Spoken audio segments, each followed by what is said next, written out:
I want. No? No. No? No. No. সাক্ষাৎকার দিতে রাজি হতেন না বলেই মহানায়িকার সাক্ষাৎকার একেবারে হাতে গোনা।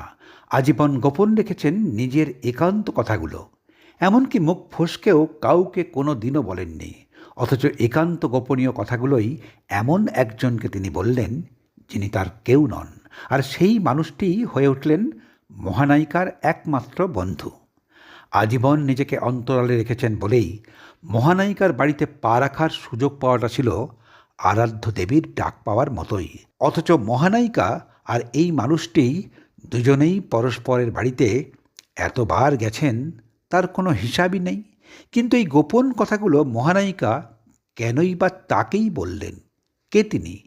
কেমন করে হয়ে উঠলেন মহানায়িকার একমাত্র বন্ধু? মহানায়িকা হয়ে উঠলেন একান্তই তাঁর রমা, আর তিনি হয়ে উঠলেন রমার তিনি। কিন্তু তিনি কি সত্যি সত্যিই মহানায়িকার বন্ধু, নাকি পর্দার আড়ালে অন্য কিছু? জড়িয়ে পড়েছিলেন এক গোপন কোনো অজানা সম্পর্কের জালে? প্রিয় বন্ধু, আমি তোমার সুতপন, আর আমার পডকাস্টে তুমি শুনছ কথায় কথায়। আজ শুধুমাত্র তোমাকেই শোনাবো সাক্ষাৎকারের আড়ালে একমাত্র বন্ধুর সঙ্গে একমাত্র মহানায়িকার সেই গোপন কথাগুলো। বছরের পর বছর বিখ্যাত সাংবাদিক অমিতাভ চৌধুরীর সঙ্গে এই কথাগুলো ছিল দুজনের অন্তরঙ্গ মুহূর্তের একান্ত অন্তরঙ্গ গোপনীয় কথা। অন্দরমহলের অন্ধকার থেকে তুলে আনা সেই গোপন কথাগুলোই আমি আজ তোমাকেই শোনাবো। এত বছর ধরে চাপা পড়ে থাকা মহানায়িকার একান্ত গোপনীয় কথাগুলো শোনবার জন্যই অবশ্যই চ্যানেলটা সাবস্ক্রাইব করে বেল আইকনটা প্রেস করে অল করে দিয়ে আমার বন্ধু হয়ে আমার সঙ্গেই একান্তে শুনতে থাকো। বন্ধু এবং সাংবাদিক অমিতাভ চৌধুরী জিজ্ঞাসা করছেন, এই কি তোমার বেডরুম? এত সাদাসিধে, আর এই ছোট্ট একফালি তক্তপোষ কার জন্যে? সুচিত্রা সেন বলছেন, আগে আমার জন্যে। জানো না বোধ হয়, আমার আছে স্পন্ডিলাইটিস, খটখটে বিছানায় শোয়া অভ্যেস। পাশের যে পালঙ্কখানা দেখছো ওটা শুধু সাজিয়ে রাখার জন্য, আর ও পাশে একটা ঠাকুর ঘর। বাহ, চমৎকার ঘর তো, একটা বেডরুমের মতোই বড়। রোজ পুজো আচ্ছা করো নাকি? কে পুজো করে? তবে আমি মন্ত্র নিয়েছি রামকৃষ্ণ মিশনে, ভরত মহারাজের কাছে। মাঝে মাঝেই যাই ওর কাছে ভোরবেলা, যদি কোনো প্রশ্ন জাগে উত্তর খুঁজতে যাই। আর যাই গোল পার্কে কানাই মহারাজের কাছে। ওরা আমায় ভালোবাসেন। তুমি বোলপুর শান্তিনিকেতনে আর যাও না? যাই কদাচিৎ, ট্রেনে যাওয়া যায় না। কামরায় লোকজন এত উত্ত্যক্ত করে, স্টেশনে স্টেশনে লোক উঁকিঝুঁকি মারে, তাই গাড়িতেই যাই প্রয়োজন পড়লে। একেই বলে খ্যাতির বিড়ম্বনা। আচ্ছা, তোমার বাইরে বেরোতে ইচ্ছে করে না? ইচ্ছে তো করে, কিন্তু যাওয়াই হয় না। আমার ভালো লাগে পাহাড়, তোমার? সাগর, ঢেউয়ের পরে ঢেউ, অন্তহীন। পাহাড়ের মতো স্নান নয়, বেলাভূমিতে ঘন্টার পর ঘন্টা কাটিয়ে দেওয়া যায়। আমার কিন্তু বাবা পাহাড়ই বেশি ভালো লাগে। যাবে নাকি আমার সঙ্গে পাহাড়ে? বললাম যে পাহাড় আমার ভালো লাগে না।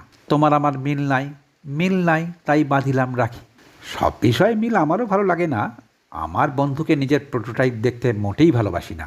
বাহ, কী হলে আমাকে তোমার ভালো লাগে? এতদিনে বুঝলে, আমি পুরুষের রূপ চাই না, চাই বুদ্ধি, চাই ঝকঝকে কথাবার্তা। এরপর অনেক দিন পরে, কী গো রাজনন্দিনী, অনেক দিন যে তোমার দেখা নেই, ফোনও তো করো না কেন? বাহ, ফোন আমি করব কেন? তুমিই করবে। তা আছো কেমন বলো? কী খাবে? কাটলেট? দাঁড়াও আনিয়ে দিই। এই নাও সিগারেট। ঠিক আছে, প্যাকেটটা তুমিই রেখে দাও। আজকে দেখছি একেবারে দাতাকর্ণ হয়ে উঠলে। কি বিশেষ কিছু ঘটেছে নাকি জীবনে? আমার আর কি ঘটবে, সকালবেলা আকাশ, গাছ, ফুল এইসবই দেখে কাটাই। বিকেলে পড়ন্ত সূর্যের আলো দেখি, নাতনিরা এলে তাদের সঙ্গে গল্প করি। আচ্ছা, অনেক দিন থেকেই তোমায় বলবো বলবো ভাবছি, বলেই ফেলি না কথাটা। রবীন্দ্রনাথের চতুরঙ্গ উপন্যাসটাকে নাট্যরূপ দাও না, তাহলে আমি অভিনয় করি। আমি কোনোদিনও পেশাদারি থিয়েটারে নামিনি। অনেক অফার ছিল আগে, আমি নিইনি, বরং প্রত্যাখ্যান করে দিয়েছি। এখন ইচ্ছে করছে একবার অন্তত নাটকে অভিনয় করি। ঠিক ছিল চতুরঙ্গ সিনেমা হবে, আমি হব হিরোইন, সব ঠিকঠাক বুঝলে। শুটিং হব হব করছে, এমন সময় রাঁচি থেকে খবর এলো প্রযোজক হেমেন গাঙ্গুলি মারা গেছেন, মানে আত্মহত্যা করেছেন। ব্যাস, হয়ে গেল। চতুরঙ্গ উপন্যাস আর সিনেমা হলো না, এবং আমার আর এই সিনেমায় অভিনয় করা হলোই না। কিন্তু ইচ্ছেটা যায়নি। এখন কেউ যদি এটার নাট্যরূপ দেয়, আমি তাহলে অভিনয় করি অন্তত একটি বার। এই হাত দাও না চতুরঙ্গে, আমার ভীষণ ভালো লাগে উপন্যাসটি। রবীন্দ্রনাথের যতগুলো উপন্যাস আছে, আমার সবচেয়ে ভালো লাগে এটি। দেখো, তুমি যত অবলীলাক্রমে বলে গেলে, সেইভাবে নাট্যরূপ দেওয়াটা কিন্তু মুশকিল। আমি অন্তত পারবো না। ঠিক আছে, আমার ইচ্ছেটা তাহলে অপূর্ণই থেকে যাবে। আর অপূর্ণ কি থাকবে? সবই তো পেয়ে গেছো। দু একটা জিনিস অন্যের জন্য ছেড়ে দাও না। বেশ, তুমি যখন বললে তখন ছেড়েই দিলাম। শোনো, আমার আর কোনো বাসনা নেই। আমাদের তো বাসনা আছে, বিশেষ করে আমার। কি? তবে সব বাসনা পূর্ণ করতে নেই। দু একটা অপূর্ণ থাকুক, ভগবান আমায় সব দিয়েছেন। না চাইতেই এত সব। না চাইতেই বা বলি কেন, চেয়েছি এবং পেয়েছি। তবে এখন আমার আর কিছুতেই মন নেই। ভালো লাগা না লাগা, পাওয়া না পাওয়া, কোনো কিছুতেই আমার আর কিচ্ছু যায় আসে না। মনে আছে, তোমার সঙ্গে দারুণ ঝগড়া করেছিলাম প্রথম আলাপের বেলা। মনে আর থাকবে না? কিরাগ কিরাগ বাবুর, তোমার সঙ্গে কথা বলিনি বলে। আর এখন কথা বলে বলে আমার রাগ ধরিয়ে দিচ্ছ? বেশ করেছি। আমার উপর তুমি আর রাগ করতেই পারো না। উত্তম কুমার চলে গেলেন যেদিন, তার পরদিনই তো এই কাণ্ড। হ্যাঁ, তুমি আমাদের রিপোর্টারকে ফিরিয়ে দিলে। আমি ফোন করলাম, তুমি ধরলেই না। হ্যাঁ, তারপর তুমি নিজে আমাকে ফোন করে সব বললে। আমার রাগ মুহূর্তে জল হয়ে গেল। সেদিন থেকেই তোমার সঙ্গে আমার ভাব। আজ্ঞে না না, ভাব আরও পরে। তুমি যেবার পদ্মশ্রী পেলে, রবীন্দ্র সদনে তোমাকে অভ্যর্থনা দেওয়া হয়েছিল।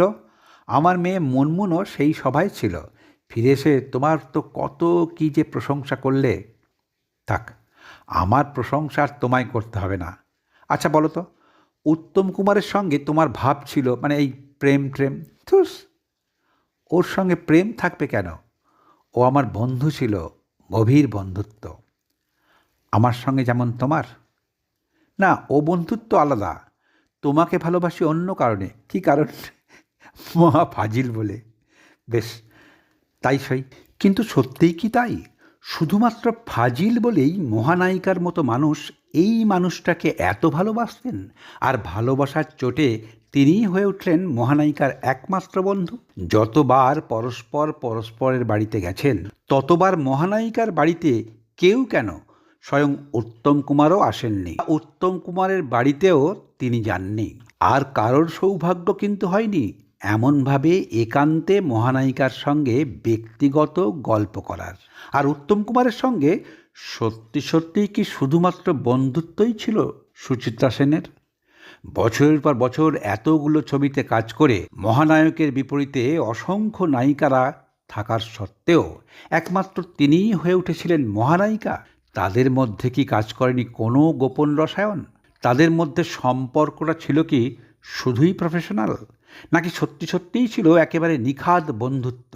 এই নির্ভেজাল গোপন সত্যিটা জানতে গেলে পরের ভিডিওটা অবশ্যই দেখতে হবে। জানতে গেলে অবশ্যই এক্ষুনি চ্যানেলটা সাবস্ক্রাইব করে বেল আইকনটা প্রেস করে অল করে দিয়ে তোমার মতামত জানিয়ে শুধুমাত্র সামনের শনিবার ঠিক সন্ধ্যা 6টা পর্যন্ত অপেক্ষা করো। সবার আগে তুমি ভালো থেকো বন্ধু। টাটা।